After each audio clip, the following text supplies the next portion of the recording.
All right, guys. I did do a follow-up on the high-pitched noise, but I guess nobody saw that one. So let me explain what had happened. I had put that switch in, and I had replaced the PC board on the point bar. The thing I didn't do was cut the point bar so that the positive negative side wouldn't touch. So when I turned the layout on, there was a high pitched noise. Be mindful, the high pitched noise, the layout is still run and everything, but that high pitched noise is still going on. And over a period of time, it's burning. The rail is burning. In that point, from that point to that point, the rail is burning. And the more the rail is doing it, it's over a period of time, it's getting hotter and hotter, and then it catches fire. So what had happened, I cut the point bar, I cut the wires on almost everything to check to see if that was the case, and it still was doing the high pitch. And then when I looked closely at that switch that I had put in, I got the Dremel and cut the bar, and then the high pitch went away. The engines are on, everything is good. So that's that. So be mindful when you use fast track switches. Make sure you cut the PC board. Um, that was something I forgot to do. I knew I was supposed to be doing it and I forgot. But luckily, I did a shut off and check on everything, and lo and behold, that was the case. So, uh, yeah, I did the problem solve. See, I got wires cut over there, wires cut over there. Everything is cut right now. So, yeah, yeah. So that's about it about this follow up on the high pitched noise. Now, like I told y'all yesterday, it can happen on Picos, it can happen on Atlas, it can happen on any switch. You know, you can even have wires cross and you don't even know they're crossed, but sometimes it'll short out and the system will start flashing and doing all that. But sometimes you'll get a high pitched noise because it's what, DCC? So it's interrupting the signal through the rail. So yeah, so everything is fixed. We're in good position to start doing operations.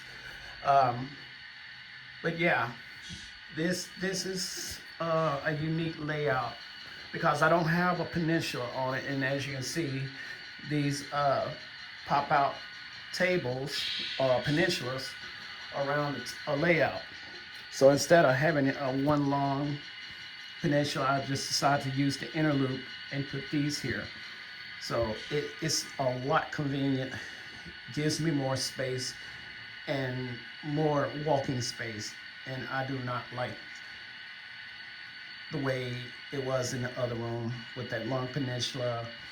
I should have kept it in there and just made these, you know, it's a lot easier. I should have kept it in there, but no, fuck that. I wanted my bedroom back. So here we go. Um, and that's about it, guys. I hope y'all have a wonderful weekend and then a wonderful week. Starting next week, it's May 1st. And damn, April went by so fast. So let's see how fast this month go. So until then, guys, be safe, have fun, enjoy your layout. Take time to enjoy your layout if you can. I'm trying to get back into the swing of things because I shut the layout off for a week. I just need to relax and work on JMRI. And by the way, I finally got JMRI to work in switching operations. It took some time. It took a lot of learning. And the more I learned, the more I was able to do things with the operations that I wasn't expecting I could do. So, Robert, Flying Crow, Jason Train Freak, and Steve Childress, y'all, thank y'all for your inputs and ideas and teaching me how to do JMRI. Oh, and Dennis, his video was was more helpful too on the staging process, because nobody did a staging video. So um, to any of you that's doing operations with JMRI, if you would please add the staging part, because that is the most important part about JMRI, is how to set up the staging area. So I'm hoping y'all will come out with videos on that, so everybody will get an understanding of how to set up the staging. I did read the instructions in the manual in JMRI. They only inform you of it, but didn't give you complete detail on how to do it. So I was able to get some information for it, but not a lot. Um, so I think JMRI needs to do a little bit more job on doing off learning, informing on how to do the off track staging and storage, so that you can actually do the operations. Be mindful. Once again, I did figure it out, but you know, someone has to do a video on how to do that precisely. So until then, guys, thank you all for watching. Thank you for the follow-up the follow-up. And I'm tired. I'm really tired. Got to get ready to go to work this evening, but I am off this weekend. So what I'm going to be doing is actually be in here all weekend. I'm not going anywhere because it's going to be raining. I don't want to do anything but just concentrate on my layout. So this weekend is all about this layout. I am so behind.